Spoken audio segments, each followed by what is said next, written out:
Hey guys, it's a Whiffy here at Blue Unicorn Gaming. I hope you've been well. I know it's been a while since we've last spoke and we've last talked about the game. I wanted to take a minute and talk a little bit about Torchlight 3 and the most recent update. Now, if you notice, this video is nothing like the other videos I've done where I've gone through the patch notes or the weekly update from developers. This is a very different video. You're seeing current gameplay footage within the video, and the reason that you're seeing this footage is because they have 4 parts worth of patch notes. And I don't feel that it's very useful to go through all of them when the only real change that is very effective is the Relic System and wipe number 1 of 2. A second wipe is coming prior to the 1.0 release when the game goes live. At this point in time, there's just this current wipe, which was originally unplanned, but due to the fact they had to change how the Relic system worked, they completely rebuilt the system from the ground up for the most part. Left the abilities in there, but rebuilt. But because of that, they had to wipe all of the characters and start everyone on a clean slate. So, with that being said, let's talk a little bit about this system. So, you have your class that you pick: Dusk Mage, Railman, all 4 of the classes out there that you pick right from the get go. Immediately after, you're presented with a choice to pick your Relic subclass. That's where this gets a little bit, well, I should say, very interesting. The big difference here with the relics is now that they are initially skills that you pick when you first create your character.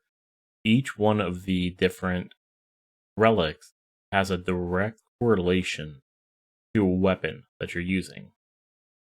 For example, Bane synergizes best with staffs.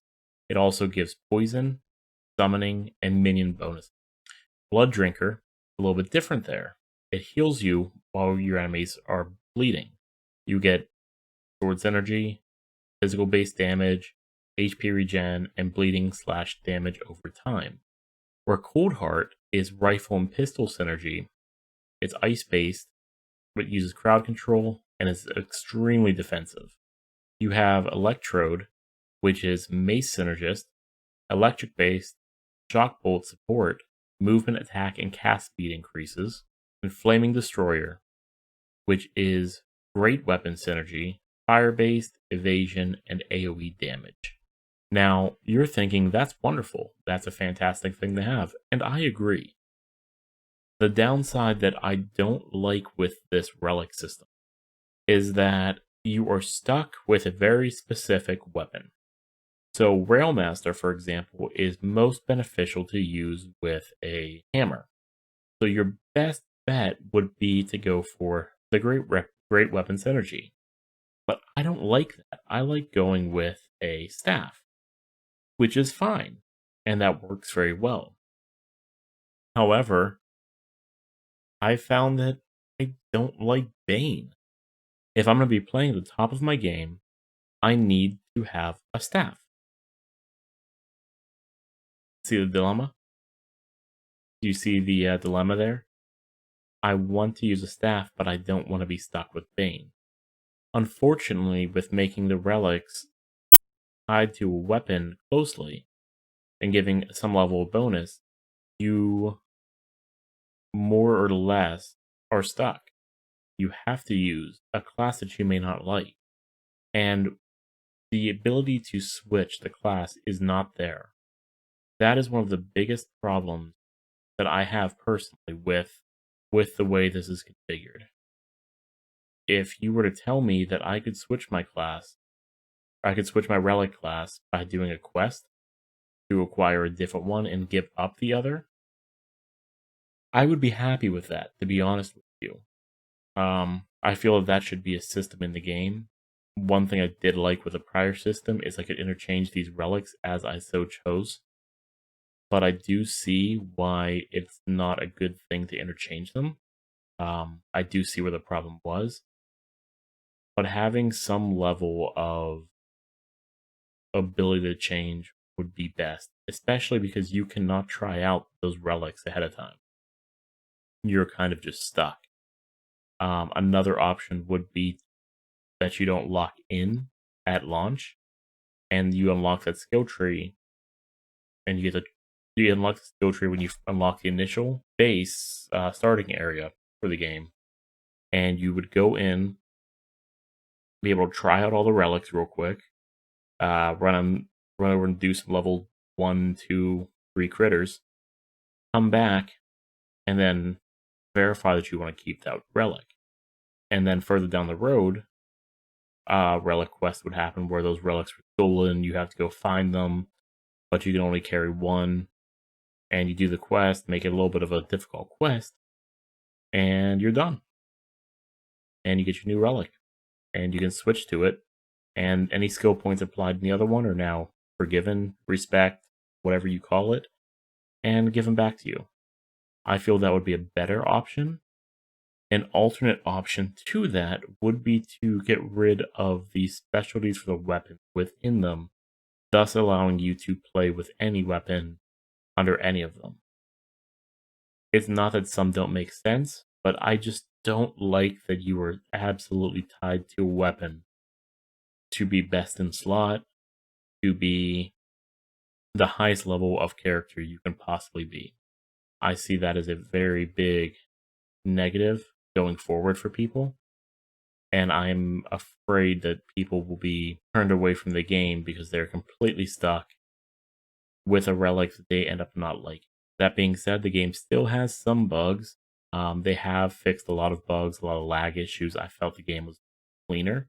Another big addition that the game brought with it was, as you can see at the bottom of my screen here, an expanded action bar. I think this is a fantastic addition. Having a few more skills is always a wonderful thing. I myself play with an Xbox 360 Elite controller. I do not play this game on keyboard and mouse when playing on PC. And I've found that playing this with an Xbox controller, I am very easily hitting the buttons I need to hit. The controls make sense for it.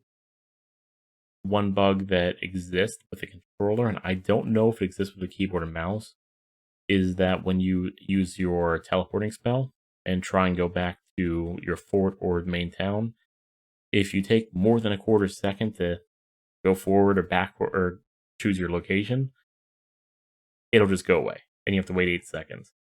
It's very annoying. Now, this is a bug that I'm sure is going to be fixed very quickly. It's probably very easily identified. I have reported it myself through what channels I'm able to. All in all, I'm very happy with the new Relic system. I feel like there's some additions and changes that need to be made to it. As I said, either give us a quest line to go change it that's a little bit difficult and requires you to go a little bit further into the game to do those quests, or remove the weapon synergy and just allow those passives to work on all weapons. And that's everything I have for you today on Torchlight 3. You can find all the patch notes on Steam. I have not found them at this point in time on their website, but they are all on Steam at this moment under the Torchlight game. It goes part 1, 4, 2, and 3. I don't know why the order's like that. It's just out of order in Steam news. But feel free to go through. There is a massive slew of changes, bug fixes, updates, additions, removals. I highly recommend checking it out. I've studied what I can of it just to get my head around it. I was only level 20 before the last wipe happened, so I didn't have too much to lose. A lot of those notes didn't worry me too much because I never touched that part of the game.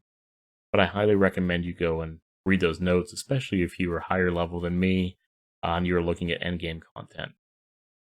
And with that being said, I hope you guys like this video. I hope you're enjoying playing Torchlight 3 in their early access. Please do remember that anytime you invest in this game, if you have bought it, there will be one more wipe coming to you. So please do not sit down and devote all of your time into the game to have it removed later on. Make sure that if you're sitting down playing the game, you're going in with the understanding that this game will have your character removed prior to going live. If you like this video and you like my Torchlight 3 videos, you want to see more of these, go a little more in-depth on the game, different aspects of the game, please let me know in the comments section down below. And please feel free to hit that subscribe button if you like the video, if you like my content. It helps me get found by other people searching for Torchlight, looking for a little bit of help or a little bit of understanding for the game, and I would love to give that. And don't forget to hit that like button. It also helps just as much as subscription. And let me know, again, down in the comment box, what you thought of this video, what you think of Torchlight 3, if you think it's going to a good direction, or if there's some issues that make you very wary. I'm sure that some people are not happy with the direction of the game, and I would love to hear about them from you. My name's Wifia at Blue Unicorn Gaming. I can't wait to hear from you guys. Talk to you soon. Have a great day. Keep on gaming.